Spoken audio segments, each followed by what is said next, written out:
Good afternoon students. तो आज के क्लास में हम एक नया अध्याय जो है वो पढ़ेंगे। ठीक है। उस अध्याय का नाम है हरिशंकर परसाई द्वारा लिखित उखड़े खंबे। ठीक है। तो ये जो कहानी है ये एक व्यंग कहानी है अथवा ये एक चैप्टर जो है एक व्यंग के आधार पर लिखी हुई एक कहानी है। तो जैसे कि आपको पता है कि पहले क्लास में पिछले क्लास में हमने व्यंग का अर्थ आपको बताया है। तो व्यंग का अर्थ ये होता है कि ताना देना। ठीक है। तो ये जो हरिशंकर परसाई जी जो है ये एक बहुत ही प्रसिद्ध ऐसे लेखककार है, कवि हैं, उपन्यासकार हैं, जिन्होंने जितने भी कहानी लिखी है अथवा जितने भी रचनाएं लिखी हैं उसमें आपको व्यंग ही दिखाई देता है। व्यंग का अर्थ ये होता है कि एक विषय पर यहाँ पे लेखक जो है अपनी बात कहता है, लेकिन उसको ताना देते हुए उसको जो है हंसी मजाक में जो है वो विषय आप तक पहुंचाया जाता है। लेकिन यहाँ पे जो है कहने का तात्पर्य यह है कि ये जो व्यंग कहानियां होती है, उपन्यास होता है, ये हमारे समाज में घटने वाली जितने भी घटनाएं होती हैं, उसी में से विषय को चुनकर जो है उसमें एक हंसी मजाक बनाकर हंसी मजाक में जो है ये ताना देने लगते हैं अथवा आपको कहानी जो है वो बताई जाती है, जिसमें जो है कोई भी व्यक्ति सामने वाला जो होता है वो कहानी जो है हंसी मजाक में सीखता है और जो विषय लेखक अथवा जो उद्देश्य लेखक बताना चाहता है वो अच्छी तरह से समझ में आता है। तो यहाँ पे जो हरिशंकर परसाई जो जो है ये एक बहुत ही प्रसिद्ध रचनाकार हैं, जिनके हर एक कहानी में, हर एक उपन्यास में आपको जो है व्यंग दिखाई देता है। यानी यहाँ पे लेखक जो है हंसी मजाक करते हुए अपने अपनी जो बातें हैं, अपने जो विचार हैं, वो सामने वाले व्यक्ति के सामने रखता है। ठीक है। तो यहाँ पे एक कहानी आपको दी गई है, व्यंग कहानी, जिसका नाम है उखड़े खंबे और इसके लेखक जो है हरिशंकर परसाई जी। हरिशंकर परसाई जी जो है उनका परिचय कुछ इस तरह से है। उनका जन्म जो है 22 अगस्त 1924 में उनका जन्म हुआ। ऑब्जेक्टिव क्वेश्चन में ये कंपलसरी आने वाला क्वेश्चन है, क्योंकि हर एक प्रश्न पत्रिका में हरिशंकर परसाई के ऊपर प्रश्न पूछा ही जाता है। तो ऑब्जेक्टिव के नजरिए से अगर आप देखोगे तो यहाँ पे उनका जन्म और उनका जो जन्म स्थान है तथा उनकी जो निधन का दिनांक है वो बहुत ही महत्वपूर्ण है। तो जैसा कि मैंने आपको बताया कि हरिशंकर परसाई जी का जन्म 22 अगस्त 1924 में हुआ और उनका जन्म स्थान है जमानी गांव, जिला होशंगाबाद, जो मध्य प्रदेश में है। तो ये सब कुछ जो है आपको याद रखना है। और उनका निधन जो है वो 10 अगस्त 1995 में इनका जो है निधन हो गया है। अभी यहाँ पे आपको प्रश्न पूछा जा सकता है ऑब्जेक्टिव्स के लिए कि हरिशंकर परसाई जी जो है वो किस तरह के कहानियां लिखते हैं। तो उसमें आपको ऑप्शन आ सकता है, एक गंभीर, अथवा ऑप्शन के लिए व्यंग आ सकता है, कहानी आ सकता है, उपन्यास आ सकता है। तो जो सही उत्तर है वो है व्यंग। ठीक है। तो उनकी जो कहानियां होती है अथवा वो जितने भी रचनाएं लिखते हैं उनमें सभी में हमको व्यंग दिखाई देता है, यानी ताना मारा हुआ दिखाई पड़ता है। उनके बहुत सारे ऐसे उपन्यास हैं जो बहुत प्रसिद्ध हुए हैं।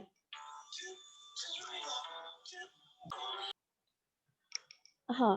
तो जैसे मैं आपको बता रही थी कि ये जो हरिशंकर परसाई जी जो है वो एक व्यंग रचनाकार हैं। और जैसा आपको मुझे याद है, अगर आपने कर्नाटक से ही अगर पीयूसी आपने पास किया है तो पीयूसी फर्स्ट ईयर में आपको एक कहानी होगी, शायद उसका नाम निंदा रस था। तो वो भी हरिशंकर परसाई द्वारा ही लिखित था। जिसमें बहुत ही सुंदर रीति से जो निंदा करने वाले व्यक्ति किस तरह से दूसरों की निंदा करते हैं और अपनी जो बुराइयाँ होती है वो किस तरह से छिपाते हैं, इसके बारे में जो है उन्होंने उस कहानी में बताया है। अगर आपको याद आया होगा तो बहुत ही अच्छी बात है, नहीं तो मैं आपको बताती हूँ कि ये इतना सुंदर ये वो कहानी है कि अगर जिसने पढ़ी नहीं है वो ज़रूर पढ़िए वो जो निंदा रस है। क्योंकि जो निंदा करने वाले व्यक्ति होते हैं, उनको निंदा किए बिना जो है खाना हज़म नहीं होता है। वो उनके लिए एक टॉनिक की तरह था। तो इस तरह से मैंने कहने का तात्पर्य यह है कि ये जो हरिशंकर परसाई जी जो है, वो बहुत ही सुंदर रीति से जो है एक गंभीर से गंभीर विषय पर जो है वो व्यंग करते हुए, हँसी-मज़ाक करते हुए अपने अपना जो संदेश है वो व्यक्तियों तक अथवा लोगों तक पहुँचाते हैं। तो यहाँ पे जो है हरिशंकर परसाई ने भी एक बहुत ही सुंदर व्यंग कहानी लिखी है जो आपके अध्ययन के लिए है, जिसका नाम है उखड़े खंबे। इस कहानी में जो है किस तरह भ्रष्टाचारी व्यक्ति अपना काम निकालने के लिए किस हद तक वो भ्रष्टाचार लेता भी है तथा यानी कहने का तात्पर्य यह है कि रिश्वत लेता भी है और रिश्वत देता भी है। तो इसके बारे में जो है ये कहानी है। तो हरिशंकर परसाई जी जो हैं, उन्होंने यहाँ पे रिश्वतखोरी के ऊपर ये कहानी लिखी है। आप कह सकते हैं कि भ्रष्टाचार का विषय लेते हुए यहाँ उन्होंने एक ये कहानी बनाई है अथवा इसका उन्होंने रचना किया है, जिसका नाम है उखड़े खंबे, ठीक है? तो इस कहानी में आप देख सकते हो कि किस तरह से जो है व्यक्ति भ्रष्टाचार की जो हद होती है वो पार कर भी किस तरह रिश्वत लेता है, रिश्वत देता है, किस तरह से हर एक व्यक्ति जो है रिश्वतखोर बन चुके हैं, इसके बारे में इस कहानी में आपको स्पष्ट रूप से उन्होंने विश्लेषण किया है। आपको पता है कि हमारे भारत देश में बहुत ऐसे रिश्वतखोर सरकारी नौकर हैं और सरकारी नहीं तो बहुत सारे जैसे जो खासगी नौकरी करने वाले भी जो व्यक्ति होते हैं, वो भी हर समय जो है रिश्वत लेते हैं, कमीशन लेते हैं। तो इस तरह से आप कह सकते हो कि हमारे भारत देश में बहुत ही भ्रष्टाचार जो है बहुत ही चलता है। तो इसकी वजह से आपको पता है कि किस तरह से बहुत सारे नियम तैयार किया होता है जिसमें भ्रष्टाचारी जो है बंद हो जाए। लेकिन किसी न किसी तरह रिश्वतखोर जो लोग होते हैं, वो रिश्वत लेने के लिए वो उनसे वो हमेशा रिश्वत लेते ही रहते हैं कि वो उनके खून में ही बन गया खून में ही बस चुका है वो अभी। तो ये जो भ्रष्टाचार है, इस भ्रष्टाचारी की वजह से जो आम जनता जो रहती है, वो किस तरह से पीड़ित होती है और किस तरह से भ्रष्टाचार की वजह से आम लोगों का शोषण भी होता है। तो इसकी वजह से भी ये विषय उन्होंने चुनकर जो है एक कहानी रचाई है। आपको पता है कि बहुत अभी भी अगर आप देख सकते हो कि जो भी रिटायरमेंट के लोग होते हैं, उनका रिटायरमेंट हो चुका है और उनका जो प्रोविडेंट फंड होता है, वो बहुत सालों तक आता ही नहीं है। तो जब तक हम लोग पैसे नहीं खिलाते, तब तक जो है हमारा जो प्रोविडेंट फंड है, वो पास होके नहीं आता है। जो कि डॉक्यूमेंट्स बनाने होते हैं, वो सरकारी कर्मचारी अच्छी तरह से बनाते नहीं हैं।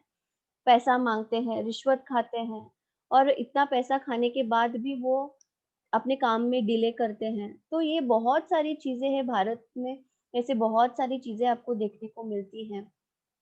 अगर कोई व्यक्ति नई जॉब के लिए जाता है, तो पहले पैसे पूछते हैं कि कितना आप दे सकते हो, तो फिर आपको परमानेंट करेंगे। तो ऐसी बहुत सारी बातें हैं, यानी हर जगह आपको हर एक क्षेत्र में जो है ये भ्रष्टाचारी लोग मिलेंगे, ये जो रिश्वतखोर लोग मिलेंगे। जब तक हम लोग इस रिश्वत देना हम लोग नहीं छोड़ेंगे, तब तक ये जो लोग होते हैं वो खाना नहीं छोड़ेंगे। तो मैं ऐसा मानती हूँ कि अगर किसी व्यक्ति को अगर कोई दूसरा व्यक्ति रिश्वत माँगता है, तो उसको रिश्वत ना देनी चाहिए और ना लेनी चाहिए। ये हमारे एक उसूल बनाने चाहिए कि हम ना किसी से रिश्वत लेंगे और ना देंगे। अगर ऐसी विचारधारा अगर हर एक व्यक्ति रखेगा, तो आप देख सकते हो कि हमारा जो भारतवर्ष है, वो बहुत ही सुंदर रीति से खिलेगा और हमारी जो उन्नति है वो और जो विकास है, वो बहुत ही अच्छी तरह से होगा।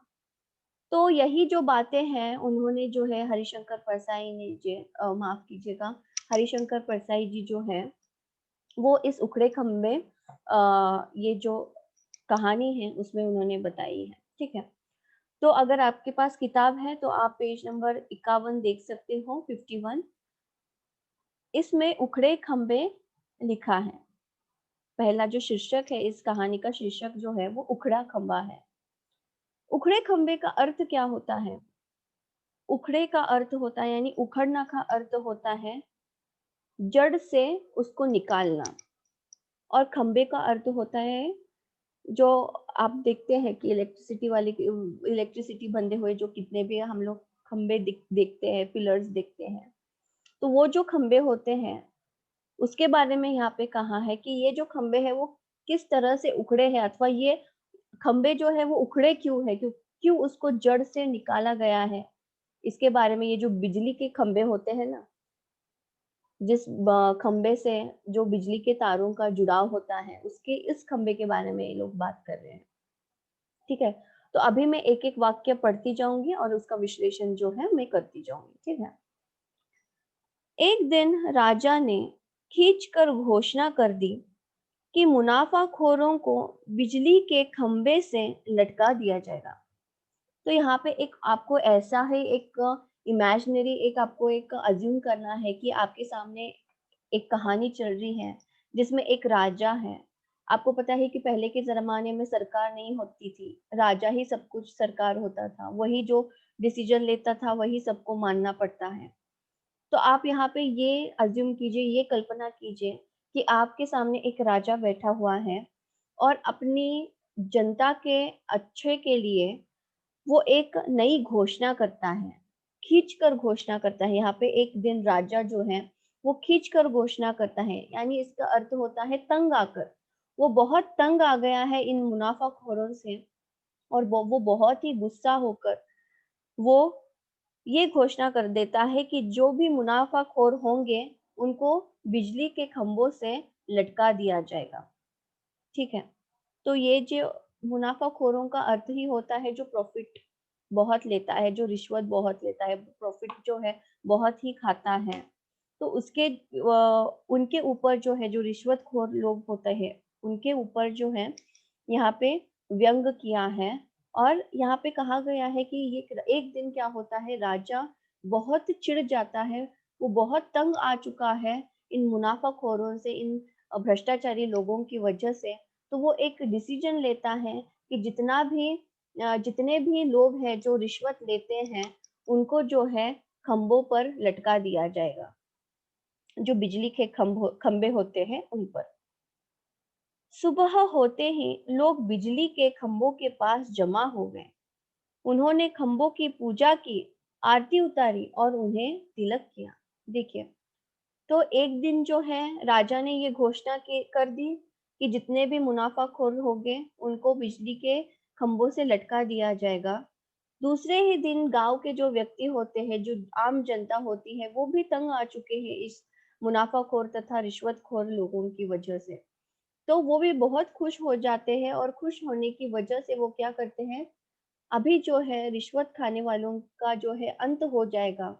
और वो अंत किनकी वजह से होगा, तो इन खंभों की वजह से होगा। तो इसलिए वो क्या करते हैं, दूसरे दिन सुबह उठकर उस खंभों की पूजा करते हैं, अर्चना करते हैं, तिलक लगाते हैं, क्योंकि अभी इसी खंभों पर क्या है, ये जो मुनाफाखोर अथवा रिश्वत लोग जो है उनका अंत हो जाएगा करके वो पूजा अर्चना करते हैं।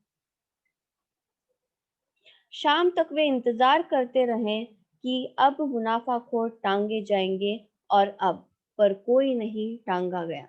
देखिए, जब एक दिन राजा ने ऐसी घोषणा कर दी कि रिश्वतखोर लोगों को खंभों पर टंगा दिया जाएगा, फिर दूसरे दिन ये जो आम जनता होती है वो क्या करती है कि पूजा अर्चना करती है उन खंभों का, और राह देखती रहती है कि कब इन मुनाफाखोरों को टांगा दिया जाएगा।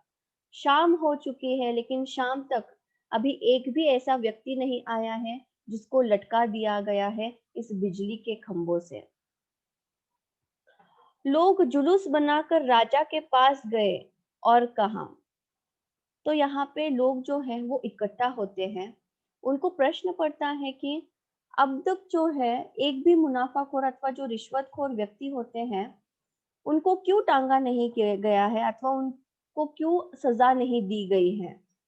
तो एक दिन ये जो आम जनता होती है, गाँव के लोग होते हैं, वो क्या करते हैं, एक जुलूस निकालते हैं। जुलूस का अर्थ होता है, हम लोग कभी-कभार एकत्रित होके प्रोसेशन जो करते हैं ना, तो उसके लिए ही जुलूस का शब्द का यहाँ पे प्रयोग किया है।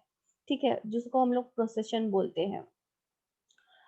तो लोग जो है वो इकट्ठा होते हैं और सभी मिलकर राजा के पास जाते हैं और राजा से कहते हैं, महाराज, आपने तो कहा था कि मुनाफाखोर बिजली के खंबे से लटकाए जाएंगे, पर खंबे तो वैसे ही खड़े हैं और मुनाफाखोर स्वस्थ और सानंद है। तो देखिए यहाँ पे ये जो लोग हैं गाँव के, वो एक दिन क्या करते हैं, बहुत दिन हो गए हैं, अभी एक भी ऐसा व्यक्ति नहीं आया है, जिसको लटकाया गया है बिजली के खंभों से। तो वो क्या करते हैं, इकट्ठा होते हैं, एक जुलूस निकालते हैं और राजा के पास जाते हैं और उनको पूछते हैं कि इतने दिन बीत चुके हैं और अभी तक एक भी ऐसा मुनाफाखोर व्यक्ति अथवा रिश्वतखोर व्यक्ति जो है, उसको टंगा दिया नहीं गया है इस बिजली के खंभों से। इसके पीछे कारण क्या है?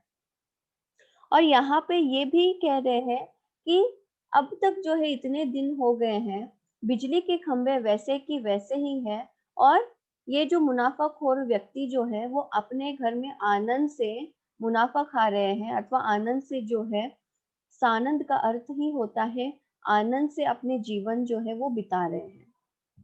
राजा ने कहा, कहा है तो उन्हें खंभों पर टांगा ही जाएगा, थोड़ा समय लगेगा।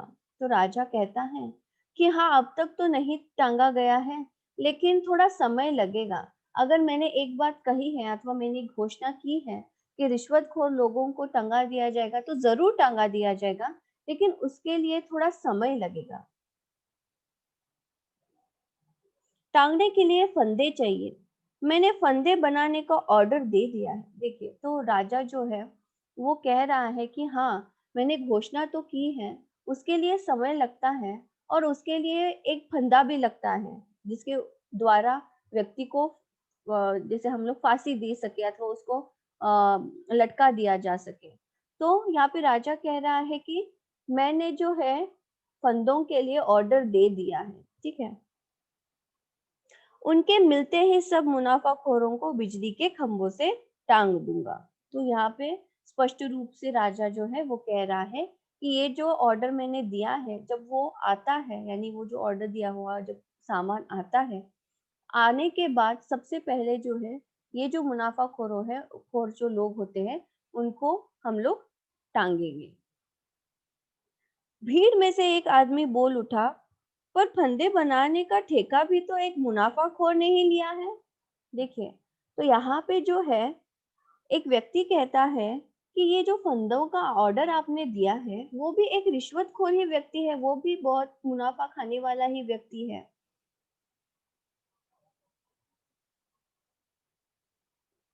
राजा ने कहा, तो क्या हुआ, उसे उसके ही फंदे से टांगा जाएगा। देखिए, तो यहाँ पे किस तरह से राजा जो है वो अपने जो विचार है, अपना जो, जैसे हम लोग बोलते हैं कि जब चिढ़ मच जाती है तो व्यक्ति किस तरह से बोलता है उसकी वजह से।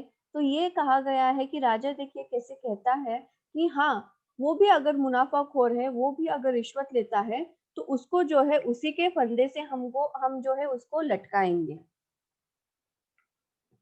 तभी दूसरा बोल उठा, पर वह तो कह रहा था कि फांसी पर लटकाने का ठेका भी मैं ही ले लूंगा।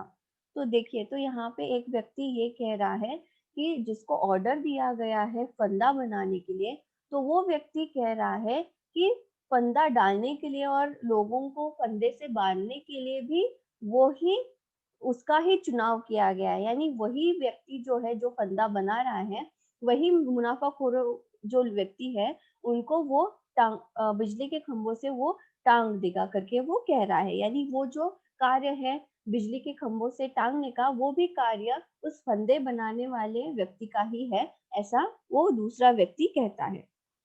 राजा ने जवाब दिया, नहीं, ऐसा नहीं होगा, फांसी देना निजी क्षेत्र का उद्योग अभी नहीं हुआ है। देखिए, अभी यहाँ पे राजा कहता है कि नहीं नहीं, वो अगर वो कहता है कि ऐसी बात है तो ये गलत बात है। फांसी देने का ये जो कार्य है वो अभी निजी नहीं बन गया, यानी ये प्राइवेट लोगों को हम फांसी देने का कार्य नहीं सौंपते हैं, ऐसे राजा कहता है। लोगों ने पूछा, तो कितने दिन बाद वे लटकाए जाएंगे? तो वहां पे जो जुलूस बनाकर सभी लोग वहां पे गए थे राजा के पास, वो उनको प्रश्न पूछते हैं कि अबे कितने दिन आप लोगे इन लोगों को जो है फांसी पर लटकाने के लिए अथवा खंभों पर टांगने के लिए। राजा ने कहा, आज से ठीक 16वें दिन वे तुम्हें बिजली के खंभों से लटके दिखेंगे। तो राजा जो है वो जब व्यक्तियों के प्रश्न सुनता है तो वो कहता है कि हाँ, आज से अभी से जो है बराबर 16वें दिन जो है वो सभी लोग जो मुनाफाखोर है, जो रिश्वत खाने वाले व्यक्ति हैं, उनको सभी को 16वें दिन खंबे पर जो है लटका दिया जाएगा, ऐसे राजा घोषणा करता है। लोग दिन गिनने लगे। तो देखिए यहाँ पे ऐसा दिखाई गया है कि वहां से जो है जुलूस बनाकर वो व्यक्ति जो लोग आए थे वो वापस चले जाते हैं अपने अपने घर, और दिन गिनने के लिए वो शुरुआत कर देते हैं। तो देखिए यहाँ पे जो है राजा जो है इस रिश्वतखोरों की वजह से, जो मुनाफाखोर लोग होते हैं, जो बहुत प्रॉफिट पा रहे हैं, जो सामान देते हुए उसमें जो है हम लोग बोलते हैं ना, अभी आपको अगर मैं एग्जाम्पल देकर बताऊंगी तो आपको पता है कि जो दूध वाला होता है वो ज्यादा प्रॉफिट खाने के लिए, कमाने के लिए दूध में पानी मिलाकर देता है। तो उसी तरह बहुत सारे ऐसे लोग जो रहते हैं वो सामान में कुछ अनगिनत जैसे हम लोग बोलते हैं ना, जो उसमें भेसड़ करके, यानी जैसे हम लोग बोलते हैं उसमें कूड़ा कचरा डाल के उसका वजन अच्छी तरह से नहीं करके वो क्या कर रहे हैं, प्रॉफिट कमा रहे हैं अथवा मुनाफा कमा रहे हैं। आपको पता है कि बहुत सारे जो राशन की लोग जो होते हैं वो पैसा ज्यादा कमाने के लिए उनका जो वजन करने का जो तरीका होता है, तो जो तराजू होता है उसमें भी हम लोग को बहुत जो है उसमें भी हम लोग खामियां देख सकते हैं। कभी कभार जो तेल मापने का जो बर्तन होता है उसमें भी छेद किया होता है, अथवा पीछे से जो है उसको ऐसे हम लोग उसको चपटा बना दिया जाता है जिसकी वजह से कम उसमें तेल मौजूद हो लेकिन वजन वैसा ही बराबर हो जाए। तो इस तरह से जो है बहुत सारे लोग जो है वो प्रॉफिट कमाने के लिए बहुत सारा भ्रष्टाचार करते हैं, गलत तरीके से जो है वो कार्य करते हैं। अगर आप देख सकते हो, कभी-कभार आपने देखा होगा कि चावल में बहुत सारे कंकड़ मौजूद रहते हैं। तो ये जो कंकड़ होते हैं वो क्यों होते हैं? तो बहुत सारे ये जो व्यक्ति होते हैं वो जानबूझकर उसमें कंकड़ मिक्स कर देते हैं ताकि उस कंकड़ का वज़न ज़्यादा हो, ना कि वो चावल में। तो यहाँ पे ऐसे जो है आपने बहुत सारे हमारे दैनंदिन जीवन में ही हम लोग देख सकते हैं कि किस तरह से जो आम व्यक्ति को जो है वो फँसाया जा रहा है। ठीक है। अगर आप देखोगे जो बिस्किट्स का पैकेट्स जो होते हैं, उसमें वो लोग बोलते हैं कि 20% एक्स्ट्रा, 15% एक्स्ट्रा, लेकिन आप देख सकते हो उसमें सिर्फ 1 ही बिस्किट एक्स्ट्रा रहता है, तो 2 बिस्किट एक्स्ट्रा रहते हैं, लेकिन वो ज़्यादा पैसे लेते हैं। तो ऐसे बहुत सारे वो लोग टेक्निक्स यूज़ कर जो है, आम जनता को फँसाते हैं। तो ये जो मुनाफ़ा खोर लोग जो होते हैं, जो प्रॉफ़िट ज़्यादा मारने के लिए ये सब कुछ जो करते हैं, इनके ऊपर भी जो है हरिशंकर परसाई ने क्या किया है, व्यंग किया है। तो ये जो व्यक्ति होते हैं, जो मुनाफ़ाखोर व्यक्ति होते हैं, वो क्या करते हैं, खुद तो रिश्वत लेते हैं अथवा खुद तो प्रॉफ़िट बनाते हैं, और अगर किसी व्यक्ति जो है उसका विरोध करता है, तो उसको भी पैसे देकर वो चुप करा देते हैं। और आपको पता है ये तो सिर्फ जैसे हम लोग बोलते हैं कि जो छोटे उद्योग करने वाले जो व्यक्ति होते हैं, वो ऐसे छोटी-छोटी बात कर क्या करते हैं, थोड़ा बहुत पैसा कमा लेते हैं। लेकिन जो बड़े-बड़े कॉन्ट्रैक्ट्स लेते हैं, आपको पता है कि जो अभी आप देख सकते हो कि रास्ते बनाने के लिए, सार्वजनिक शौचालय बनाने के लिए पैसा गवर्नमेंट से सैंक्शन होता है, और वहाँ पे जो कॉन्ट्रैक्टर लोग होते हैं वो पैसा सब कुछ लेते हैं और जितना काम करना होता है उतना वो काम नहीं करते हैं और दिखाते हैं कि माल जो है वो खत्म हो गया है। यानी इसका अर्थ यह है कि वो क्या करते हैं, उसमें से पैसा खाते हैं और दिखाने के लिए क्या करते हैं कि हमने जो है पूरा पैसा लगा दिया है कार्य करने के लिए, सार्वजनिक अथवा समाज का कार्य करने के लिए, लेकिन फिर भी इतने पैसे कम पड़ गए हैं और पैसे चाहिए। तो इस तरह से जो है हम लोग देख सकते हैं कि ऊँचे दर्जे के जो जितने भी उद्योग धंधे हैं तथा नीचे दर्जे के जितने भी उद्योग धंधे हैं, वो सभी जो है व्यक्ति आजकल हर एक कोई कुछ ना कुछ जो है प्रॉफ़िट कमाने के लिए, मुनाफ़ा खाने के लिए कुछ ना कुछ जैसे हम लोग बोलते हैं मिक्सिंग करके ही अपना जो है धंधा चलाते हैं, अपना जो है उद्योग चलाते हैं। तो ये जो उद्योग करने का तरीका है, वो बहुत ही गलत है। इस तरह से लोगों को फँसाना नहीं चाहिए। यहाँ इस कहानी के द्वारा जो है हरिशंकर परसाई ने क्या किया है, आपको बताया है। लेकिन कहने का तरीका देखिए इनका कैसा है। अगर मैंने एक ही पेज का जो है मैंने आपको कहानी का विश्लेषण किया है, लेकिन उसमें भी आपको थोड़ी बहुत हँसी-मज़ाक से उन्होंने क्या किया है, ताना देते हुए इन रिश्वतखोरों लोगों के ऊपर क्या किया है, उन्होंने व्यंग किया है, ताना दिया है। तो इसके बारे में जो है, उन्होंने बहुत अच्छी तरह से जो है, उन्होंने विश्लेषण किया है ये कहानी के माध्यम से, ठीक है? तो आज के क्लास के लिए बस इतना ही। कल की क्लास में हम लोग जो है, जो बचा हुआ चैप्टर है अथवा जो कहानी है, अध्याय है, वो हम लोग अध्ययन करेंगे, ठीक है? तो अभी ये इस पेज में ऑब्जेक्टिव के लिए क्या आपको प्रश्न पूछे जा सकते हैं? तो सबसे पहले मैंने आपको हरिशंकर परसाई जी का परिचय बताते हुए कह दिया कि उसमें से आपको उनका जन्म स्थान तथा उनका निधन का जो समय है, ये उसके ऊपर प्रश्न पूछा जाएगा। फिर बाद में आपको प्रश्न पूछा जाएगा कि हरिशंकर प्रसाई जी जो है वो किस तरह के लेखन करते हैं अथवा रचना करते हैं। माफ कीजिएगा। तो आपको उत्तर लिखना है कि उनके कहानी में अथवा व्यंग की वो रचनाएँ करते हैं। उनके रचनाओं में हमको व्यंग दिखाई देता है, ठीक है? और इसमें जो है उखड़े खंभे में जो है ऐसा प्रश्न पूछा जा सकता है कि राजा ने कौन से दिन लोगों को लटकाने की जैसे हम लोग कह सकते हैं कि कौन से दिन लोगों को लटका दिया जाएगा, ऐसे कहा था। तो आपको पता है कि यहाँ पे बोल दिया गया है कि आज से 16वें दिन यानी 16वें दिन में आज से अगर आप गिनोगे तो 16वें दिन को जो है, वो जो भ्रष्टाचारी अथवा मुनाफ़ाखोर जो व्यक्ति होते हैं, उनको जो है खंभों से लटका दिया जाएगा। ऐसे राजा जो है लोगों को घोषणा करता है अथवा अपना जो निर्णय जो है वो बता देता है। तो इसके ऊपर भी प्रश्न पूछा जा सकता है। ये थोड़ा आप क्या कीजिएगा, मार्क कर दीजिएगा इम्पोर्टेंट करके, ठीक है? तो कल के क्लास में जो बचा हुआ है, उसका हम लोग अध्ययन करेंगे, ठीक है? आज के लिए बस इतना ही। Thank you very much. धन्यवाद।